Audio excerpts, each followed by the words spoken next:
بسم الله الرحمن الرحيم الحمد لله رب العالمين وأشهد أن لا إله إلا الله وحده لا شريك له وأشهد أن محمدا عبده ورسوله صلى الله عليه وسلم وعلى آله وأصحابه أجمعين أما بعد السلام عليكم ورحمة الله وبركاته.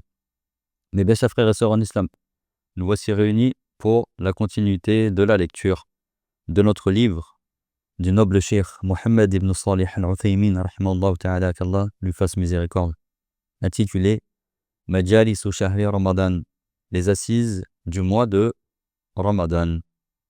Et nous sommes arrivés au cours numéro 13, à l'assise numéro 13, et donc au 13e jour du mois de Ramadan. 13e jour du mois de Ramadan. Et si nous sommes arrivés au 13e jour du mois de Ramadan, vous pourrez apercevoir que la lune dans le ciel est pleine. La lune dans le ciel est pleine. Et cela durera pendant environ 3 jours en général. Car les jours de pleine lune sont au nombre de 3, 13, 14, 15 ou 12, 13, 14. Cela varie. Mais actuellement, c'est la pleine lune. Ça veut dire que nous allons arriver en milieu de mois, Inch'Allah. Alhamdulillah. Avant de commencer, comme à notre habitude, nous louons Allah subhanahu wa ta'ala, nous le remercions pour nous avoir facilité l'arrivée du mois de jeûne de Ramadan, pour nous faciliter ces jours de jeûne, ces prières nocturnes, et à lui revient toute la louange, à lui revient la royauté, et à lui revient les remerciements et la gratitude, alhamdulillah. Ensuite, chers frères et sœurs en islam, aujourd'hui, nous allons parler des bienséances à observer lors de la lecture du Coran. Puisque ce Coran-là que vous lisez et que nous lisons, que nous écoutons, que nous apprenons, que nous écrivons, eh bien, c'est la parole d'Allah subhanahu wa ta'ala, c'est la parole de notre Seigneur, le Seigneur des mondes, le Seigneur de l'univers. C'est le Seigneur des premiers et des derniers. Et c'est la corde solide d'Allah à laquelle il faut s'accrocher. C'est son chemin droit. Et c'est le rappel béni et la lumière éclatante. Allah subhanahu wa ta'ala l'a prononcé de manière réelle. Allah a prononcé sa parole de manière réelle, comme il sied à sa noblesse et à son immensité. Il a transmis sa parole à l'ange Jibril, à l'ange Gabriel, qui est un ange honnête et intègre, et qui fait partie des nobles anges rapprochés d'Allah subhanahu wa ta'ala. Puis, ensuite, ce Coran, il est descendu sur le cœur de Muhammad sallallahu alayhi wa sallam, afin qu'il fasse partie des avertisseurs. Et c'est un Coran qui est descendu en langue arabe qui est claire. Et Allah subhanahu wa ta'ala, il a décrit ce Coran par des nobles attributs afin que nous puissions le respecter et l'honorer. Et à ce sujet, il dit dans la sourate Al-Baqarah, le chapitre 2 au verset 185, que depuis le début de ces assises, vous avez l'habitude d'écouter ce verset. Où Allah ta'ala nous dit « Shahru Ramadan alladhi unzila fihi al-Qur'an hudan linnasi wa bayyinatin min al-huda wal-furqan » Dans son sens en français, le mois de Ramadan, durant lequel fut révélé le Coran comme guide pour les gens, et qui est un exposé clair de la voie droite et du discernement. Et Allah subhanahu wa ta'ala nous dit également dans la sourate 58 au verset 3, il nous dit ذَلِكَ نَتْلُوهُ عَلَيْكَ مِنَ الْآيَاتِ وَالذِّكْرِ الْحَكِيمِ. Dans son sens en français, voilà ce que nous te récitons des versets et du rappel rempli de sagesse. Et Allah Ta'ala nous dit également dans la sourate 4 au verset 174 Ya ayyuhan nas qad ja'akum burhanun min rabbikum wa anzalna ilaykum nuran mubina. Ô vous les gens, certes une preuve évidente vous est venue de la part de votre Seigneur, et nous avons fait descendre sur vous une lumière éclatante. Et Allah subhanahu wa ta'ala nous dit également à la sourate 5 au verset 15 et 16 قد جاءكم من الله نور وكتاب مبين يهدي به الله من اتبع رضوانه سبل السلام. Dans son sens en français, une lumière et un livre explicite vous sont certes venus d'Allah. Grâce à lui, Allah guide au chemin du salut ceux qui cherchent son agrément. Et Allah subhanahu wa ta'ala nous dit également dans la sourate 10 au verset 37 وَمَا كَانَ هَذَا الْقُرْآنُ أن يفترى من دون الله ولكن تصديق الذي بين يديه وتفصيل الكتاب لا ريب فيه من رب العالمين. Dans son sens en français, ce Coran n'a nullement été forgé en dehors d'Allah. C'est plutôt la confirmation de ce qui existait déjà avant lui et l'exposé détaillé du livre sur lequel il n'y a aucun doute, venu du Seigneur des mondes. Et Allah subhanahu wa ta'ala nous dit également, dans cette même surah, la surah 10, mais cette fois-ci au verset 57, Allah ta'ala nous dit Ya ayyuhan nasu qad ja'akum maw'idhatun min rabbikum wa shifa'un lima fis sudur wa hudan wa rahmatun lil mu'minin. Ô vous les gens, une exhortation vous est venue de la part de votre Seigneur, une guérison pour les cœurs, un guide et une miséricorde pour les croyants. Et Allah subhanahu wa ta'ala nous dit également au verset 1 dans la sourate 11 Alif Lam Ra Kitabun uhkimat ayatuhu thumma fussilat min ladun hakimin khabir. C'est un livre dont les versets sont parfaits, en style et en sens, émanant d'un sage parfaitement informé. Et Allah Ta'ala nous dit également dans la sourate 15 au verset 9 Inna nahnu nazzalna al-dhikra wa inna lahu lahafidhun. C'est nous qui avons fait descendre le rappel, et c'est à nous qu'il incombe de le préserver. Et c'est à nous qu'il incombe de le préserver. Et sachez que les versets qui parlent du Coran, de sa noblesse, de sa grandeur, de ses caractéristiques, sont très très très nombreux. Nous n'allons donc pas tous les citer. Nous nous contenterons de ceux que nous avions évoqués. Walhamdulillah. Walhamdulillah ya Rabbil Alamin. Ainsi, là, ces nombreuses caractéristiques, chers frères et sœurs en islam, que nous venons de citer, et celles que nous n'avons pas citées, elles montrent l'importance de ce Coran. Elles montrent l'obligation de l'honorer et d'adopter un comportement exemplaire lors de sa récitation, en s'éloignant de tout ce qui pourrait nous en détourner. Sachez que parmi les bienséances relatives à la lecture du Coran, eh bien, lorsque nous lisons le Coran, la noble parole d'Allah, subhanahu wa ta'ala, il faut être sincère dans sa lecture. Car la récitation du Coran, elle fait partie des meilleures adorations, comme nous l'avons évoqué précédemment. Et le prophète sallallahu alayhi wa sallam a dit, lisez le Coran en espérant obtenir le visage d'Allah avant que ne viennent des gens qui le liront de la plus belle manière en réclamant par la suite un salaire ou bien en réclamant par la suite un bien mondain. Lisez le Coran en espérant obtenir le visage d'Allah, c'est-à-dire en espérant sa récompense, sincèrement pour lui. Avant que ne viennent des gens qui le liront de la plus belle manière en réclamant par la suite un salaire, et malheureusement c'est ce qu'on voit aujourd'hui, quand souvent lors de mariage ou alors lors de décès, il y a des frères qui viennent lire le Coran et en échange, ils demandent un salaire, ils demandent de l'argent. Ensuite, parmi les bienséances, chers frères et sœurs en islam, à observer lors de la lecture du Coran, eh bien, il faut le lire avec un cœur qui est présent et un cœur qui médite et qui réfléchit sur le sens de ce qu'il est en train de lire. Un cœur qui s'émeut et qui a conscience qu'Allah Ta'ala s'adresse à toi. Il faut que tu aies conscience qu'Allah Ta'ala s'adresse à toi lorsque tu lis le Coran. Par ce Coran, car le Coran c'est quoi? C'est la parole d'Allah subhanahu wa ta'ala, c'est Allah qui nous parle, c'est Allah qui te parle. Et parmi les bienséances à observer lors de la lecture du Coran, eh bien il faut le lire en état de pureté, faire ses ablutions avant de lire le Coran. Et cela fait partie du respect dû à la parole d'Allah subhanahu wa ta'ala. Par respect pour Allah subhanahu wa ta'ala et par sa parole, nous devons de lire sa parole en état d'ablution. Et on ne doit pas lire le Coran en état de janaba, c'est-à-dire en état de grande incapacité de pureté rituelle.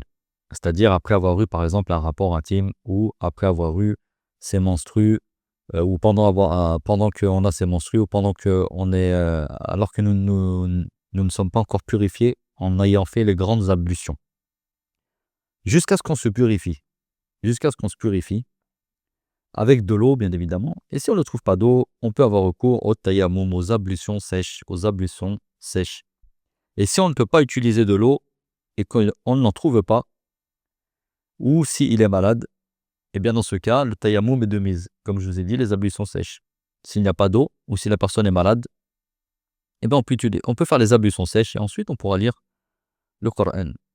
Ainsi, celui qui est en état de janaba, celui qui est en état de grande incapacité rituelle, due à un rapport intime ou due au menstru ou autre, eh bien, celui-là, il peut néanmoins évoquer Allah et réciter des invocations coraniques. Celui-ci, il pourra faire des invocations, il pourra faire du dhikr, il pourra dire Subhanallah, Alhamdulillah, La ilaha illallah, Wallahu Akbar. Il pourra faire des invocations, mais il ne pourra pas lire le Coran. Ne pourra pas lire le Coran. Par exemple, il peut dire La ilaha illallah, wahdahu la sharika lah, lahul mulk wa lahul hamdu wa huwa ala kulli shay'in qadir. Et il peut faire des invocations qu'il connaît. Par exemple, j'étais vraiment du nombre des injustes, où il peut dire au Seigneur, ne fais pas dévier nos cœurs après nous avoir guidés, c'est toi le grand donateur. Et tout ce qui est connu à travers la sunna parmi les invocations. Et même lui, des invocations que lui, il a envie de faire pour demander à Allah subhanahu wa ta'ala. Ensuite, parmi les bienséances à observer lors de la lecture du Coran, il ne doit pas lire le Coran dans des endroits qui sont sales, ou dans des endroits où on ne lui prête pas attention. Car cela reviendrait à dénigrer la lecture et à dénigrer la parole d'Allah Ta'ala. Et il lui est interdit de lire le Coran, évidemment, ou dans les toilettes, ou dans d'autres endroits prévus à l'accomplissement des besoins naturels, car cela ne convient pas du tout au noble Coran, bien évidemment.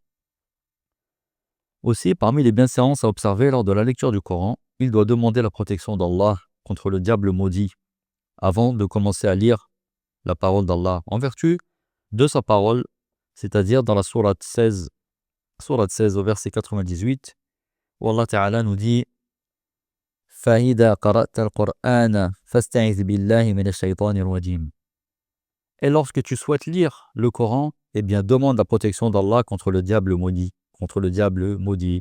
Et demander la protection d'Allah, comme vous le savez, chers frères et sœurs en islam, c'est le fait de dire أَعُوذُ بِاللَّهِ مِنَ الشَّيْطَانِ الرَّجِيمِ avant de commencer la lecture du Coran.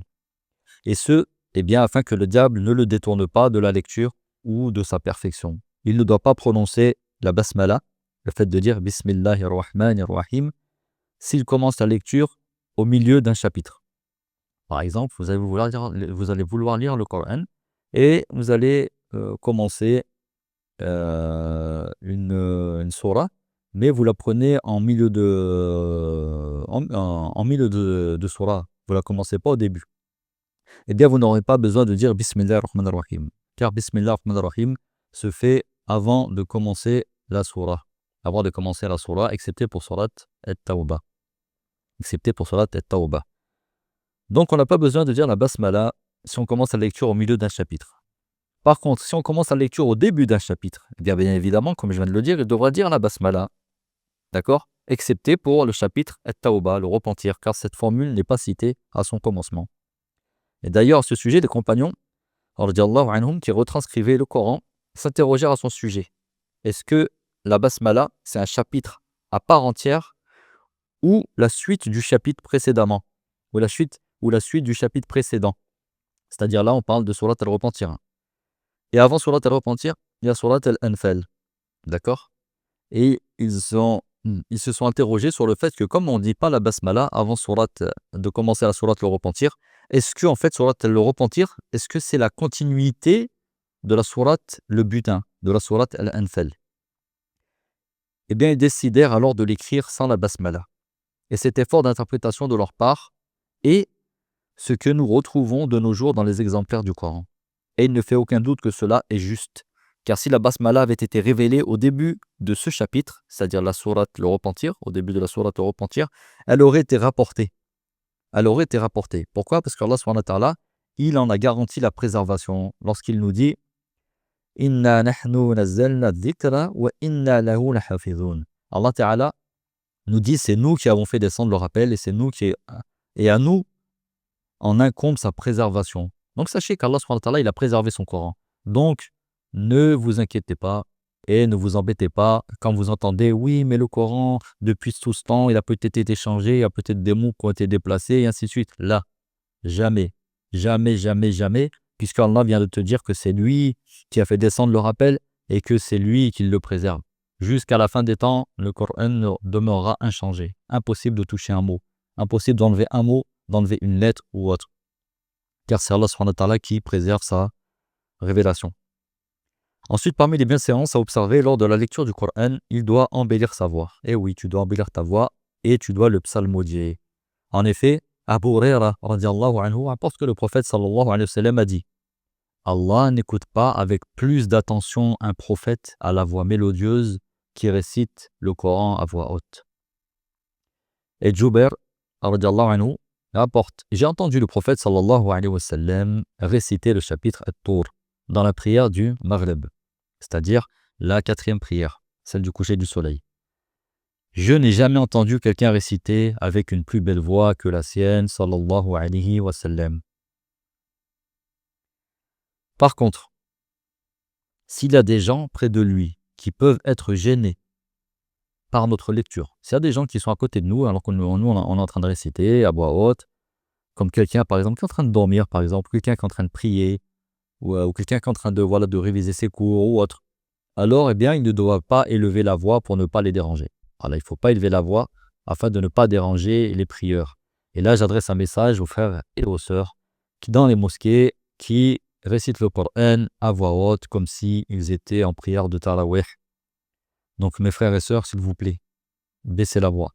Et s'il y a du monde, carrément, lisez en vous-même, de manière à ce qu'on ne puisse pas vous écouter.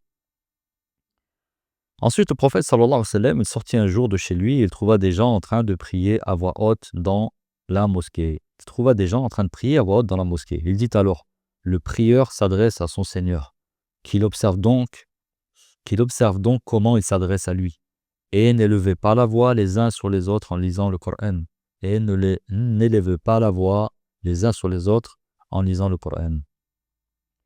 Ensuite, parmi les bienséances à observer lors de la lecture du Coran, il doit s'efforcer de le psalmodier de la meilleure des manières. On doit s'efforcer de le psalmodier, le Coran, de le réciter de la meilleure des manières. Car Allah Ta'ala nous a dit: وَرَتِّلِ الْقُرْآنَ تَرْتِيلًا. Et récite le Coran lentement et clairement. Il récite le Coran lentement et clairement. Avec ses règles. Les règles de récitation. At-tajwid. Ensuite, nous devons le lire lentement, sans nous presser. Car cela aide à quoi? À la méditation de ses sens et à la bonne prononciation de ses lettres et de ses mots. À ce sujet, Anas ibn Malik radiyallahu anhu, il fut interrogé sur la récitation du prophète sallallahu alayhi wa sallam. Il répondit: il allongeait sa lecture. Puis il lut Bismillahir Rahmanir Rahim. Il allongeait la dernière syllabe de chaque mot.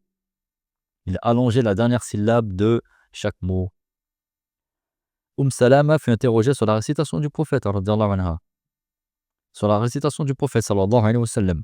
Elle répondit: il récitait verset par verset. Et elle a donné l'exemple: Bismillahir Rahmanir Rahim. Alhamdulillahi Rabbil Alamin. Ar-Rahmanir Rahim.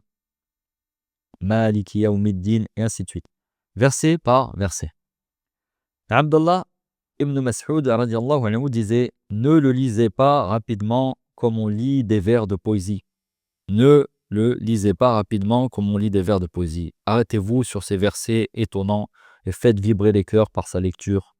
Que le principal souci de l'un d'entre vous ne soit pas la fin du chapitre. Et oui, parfois il y a des frères qui lisent le Coran rapidement, comme s'ils avaient envie de vite finaliser, de vite clôturer la lecture du Coran.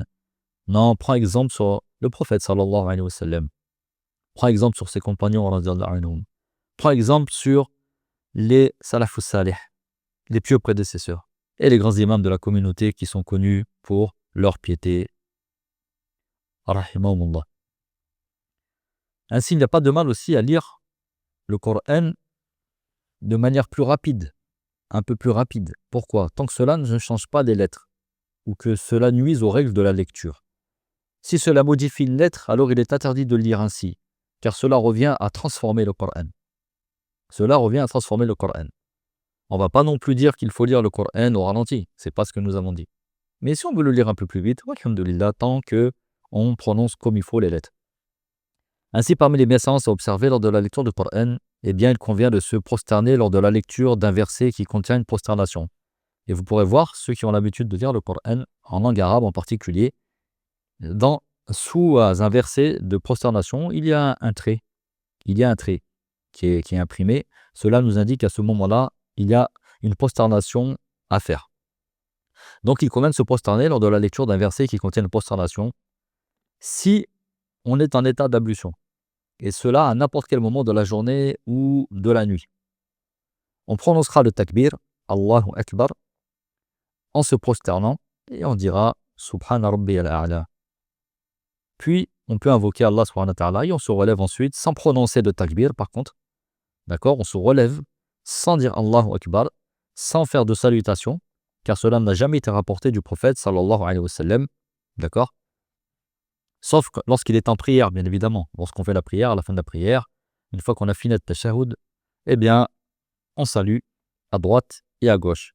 Là, dans ce cas-là, lorsqu'il y a une prosternation de lecture, eh bien, Allahu Akbar, on se prosterne, Subhana Rabbiyal A'la. Ensuite, on invoque Allah subhanahu wa ta'ala et on se relève sans rien dire. Et on continue la lecture on reprend la lecture de là où on s'était arrêté. D'accord? Et c'est ce que faisait Abu Huraira radiallahu anhu. Et c'est ce qu'il a rapporté du prophète sallallahu alayhi wa sallam. Ensuite, sachez que Ibn Mas'ud radiallahu anhu rapporte: j'ai vu le prophète sallallahu alayhi wa sallam prononcer le takbir chaque fois qu'il se relevait, chaque fois qu'il s'abaissait, qu'il se tenait debout et s'asseyait. Ceci englobe la prosternation en prière, mais aussi celle qui fait suite à la lecture d'un verset dans la prière. Ça, c'est lorsque on est dans la prière, quand on est en train de prier. On est en train de prier, donc bien sûr, Allahu Akbar, on change de station, Allahu Akbar, on se remet debout, Allahu Akbar, on se prosterne, Allahu Akbar, on se met assis. Donc ça, c'est normal, c'est dans la prière. Mais sachez qu'aussi, pendant la prière, si on tombe sur un verset de prosternation, eh bien, nous allons faire la même chose. Allahu Akbar, on va se prosterner directement. On ne fait pas de ruku', on ne fait pas d'inclinaison. On va directement au sujoud, on va directement en prosternation. Et on fait la même chose de ce qu'on a évoqué avant, Subhana Rabbiyal A'la, on peut évoquer Allah. Et ensuite, là par contre, puisque c'est l'imam qui est en train de prier, pour avertir les fidèles derrière, il faut bien que les fidèles sachent qu'il va se relever. Donc il dira Allahu Akbar pour se relever, afin que les prieurs sachent qu'il se relève. Voilà, chers frères et sœurs en islam.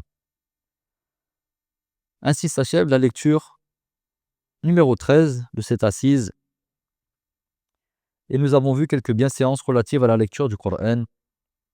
Eh bien, je m'encourage d'abord moi-même, ensuite vous, de les appliquer et d'être assidu, en espérant obtenir la grâce d'Allah subhanahu wa ta'ala. Wallahu a'lam. Et toute parole véridique et utile et bénéfique ne peut provenir que d'Allah seul, de par sa miséricorde, sa bonté et sa grâce, et que toute erreur, confusion et oubli ne peut provenir que de moi-même ou de Shaitan. En demandant à Allah subhanahu wa ta'ala qu'il nous permette de respecter ses injonctions sacrées, d'accomplir ses obligations, de s'écarter de ses interdits, de jouir de ses dons et de nous faire entrer dans son paradis. On demande à Allah ta'ala qu'il pardonne à nos parents et à l'ensemble des musulmans de par sa miséricorde, lui qui est le miséricordieux, le très miséricordieux. اللهم صل على محمد وعلى آل محمد كما صليت على إبراهيم وعلى آل إبراهيم إنك حميد مجيد وبارك على محمد وعلى آل محمد كما باركت على إبراهيم وعلى آل إبراهيم إنك حميد مجيد سبحانك اللهم وبحمدك أشهد أن لا إله إلا أنت واستغفرك وأتوب إليك. Et je vous donne rendez-vous demain, Inch'Allah, si Allah nous le permet et nous prête vie, pour le cours numéro 14, bi'idhnillah. Wassalamu alaikum wa rahmatullahi wa barakatuh.